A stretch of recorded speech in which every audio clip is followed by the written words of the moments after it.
Welcome back to Celebrity Radio. It's Alex Belfield talking to the stars of theatre and stage and screen, and we've got a legend for you today. Toni Lee has been touring the UK for, well, decades, even though she's only 25, and she's going to be touring as KARIN Carpenter in We've Only Just Begun the UK tour, and she's quite extraordinary. What a beautiful, tender voice too. And Toni joins us on the phone now. How are you? Hello, I'm good, thank you. I'm loving the legend bit. Legendary. Well, it's quite remarkable when you look at what you've done. You've had an amazing career, not only in your own right, but your character stuff too. It's been incredible. Yeah, it's been a long slog, but it's just music's in my blood. It's kind of my life, really. There's a lot of musicians would know out there. It kind of, although it's like a hobby you get paid for. Do you know what I mean? We have to love what we do, and I just love music, and I've been brought up in it. So I have been lucky to have a very long career singing, I must admit. And schlepping around is not easy. The gigs are the easy bit, I presume. Getting there is the toughest bit.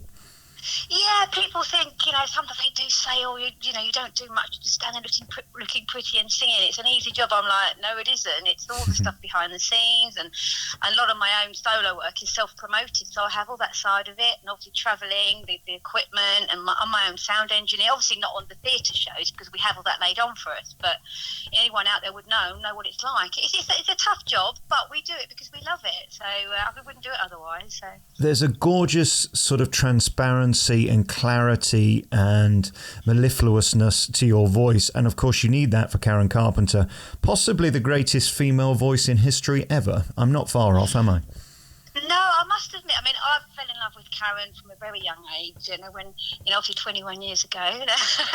But I felt her voice, as you say, you just described it perfectly, and to kind of be compared to the likes of KARIN, so obviously any singer would love that compliment, and it's not done intentionally. It is my natural voice, and obviously people used to pick KARIN's voice out. Even when I don't sing a KARIN Carpenter song, people can hear it in the tones and the way I sing, and I just kind of, maybe it's just from listening to her for many years, and and never having a singing lesson in my life. Maybe it was KARIN Carpenter that taught me to sing. You just never know. I found that interesting. I wonder whether you were born singing. If you're not trained, this is a gift, right? This is a beautiful thing. Totally trained, not trained. It's all natural. So I don't know where it come from. It just appeared, this voice, as a young age. So very lucky. Let's talk about the show We've Only Just Begun. I know they've put a lot of money and time and effort into this. It's not sort of a backing track stand there in front of a black cloth. It's a full show. That must be a thrill. Yeah, it's lovely, because obviously a lot of my day-to-day stuff is with backing tracks. When I perform with the live band, you just can't beat it. The energy and the musicianship. They're such skillful musicians. They're back there from Dublin, and being an avid fan, when I first ever worked with them years ago, obviously I'm used to backing tracks, and when they played, I'm like, oh my goodness, they sound just like the records. They put a lot of time and practice in it.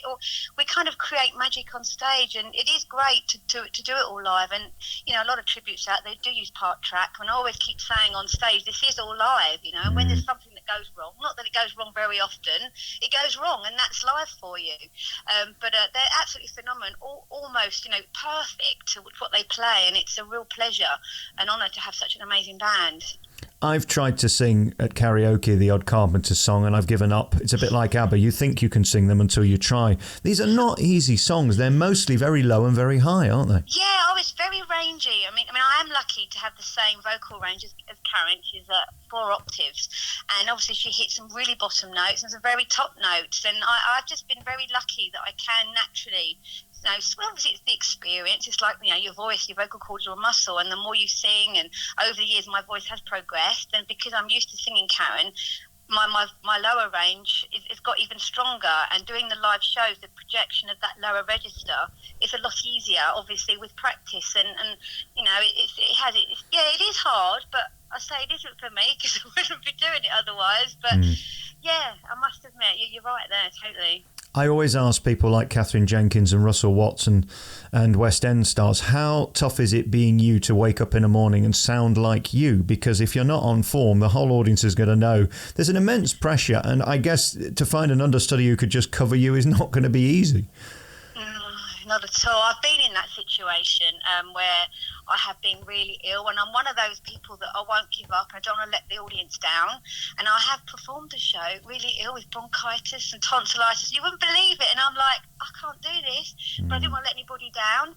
But I pulled it off, and I think the years of experience, you learn how to sing when you're not well, if that makes sense. You kind of sing in a different way, and you're your own worst critic. I can hear every flaw, yet the audience, they didn't even notice. And yeah, I have sung in the pressure, because obviously being a sound alike, people are listening, and I'm like, oh no. It's heartbreaking because your voice is your tool, it is your instrument, and when you've just got a slightly sore throat or from talking too much, and I'm a bit of a chatterbox, I have to watch that on tour. I have to totally put gaffer tape over my mouth, and literal vocal rest, because a bit of croaky in your voice, it's the pressure. And you say to people, don't talk to me, you need your sleep, you need to drink plenty of fluids, and people don't realise what pressure you're under, and the preparation, before a show. You have to literally not talk and stuff. It's mad.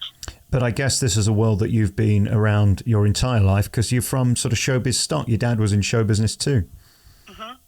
Yeah. He was in Vanity Fair, the original Vanity Fair. That's how my mum met the dad, because my mum was in the music business, and she helped set them up. And my dad's he doesn't sing anymore, because the original Vanity Fair have all kind of retired now, but he had a lovely voice. Again, he had a real range. And I think I get my voice from my dad. And they used to nickname him Toni Golden Voice, because he had a really lovely voice. So maybe I got it from him. How much do you go into the life of Karin in the show We've Only Just Begun? Because, of course, it's tragic and depressing. And to think what she could have been today, because that's a Celine Dion sort of quality talent, isn't it? It's a shame it was taken so soon. Yeah, I mean, we don't delve into the tragic side too much, because let's face it, everybody knows what happened. And when they go to a show, they don't want you to harp on about it. I do talk about sorts of biography stuff. I don't talk too much, because people want to hear the songs, but there's a bit of me, sort of personality that comes through, and I tell them a few bits and bobs that are interesting about the songs, how they come about, and you hear a few, oh, I didn't know that, and we have some audio visuals at the back of the stage, and during the middle sort of, I would say 3/4 of the show, and we all goes quiet, the band will go quiet, I walk off, and there's a little tiny bit of, I think it's about 6 minutes long. Sounds a long time, but it's actually where we delve into the tragic side of Karin. There's a lot of interviews from celebrities that work with them, and they talk about, obviously it comes to the point where she died and Richard's being interviewed. But then it kind of, I walk back on it, lifts up again. But it's important for people to realise where she come from and what happened, how difficult. But the show, it isn't all like that. It's just that little moment. We have a special moment for Karin 3/4 of the way through, and the audience really enjoy that bit of the show. You get a few tears and a few gasps, because there's information on there that people didn't realise about marriage and stuff. But it's interesting. They go home learning bits they didn't know, And I say, I personally have obviously been a huge fan. I've read lots of books, watched all the videos, seen all the documentaries. So again, you have to kind of study, your subject to a degree that you know what you're talking about. So a bit of preparation on that score has gone in, but I'm interested anyway. So congratulations on everything. I can't wait to see the show. It's called We've Only Just Begun. It's on tour with Toni Lee, and you can find her on Facebook. Toni is the way you spell Toni in this, and you can find her there. Got a new single out as well. We'll talk again when I come and see the show, but I just wanted to get you on to promote it, because it sounds wonderful. And for me, the Carpenters had some of the greatest songs in history, and certainly for airplay, we still love playing them. So thank you so much for your time. Thank you very much for having me on. Cheers, lots of love.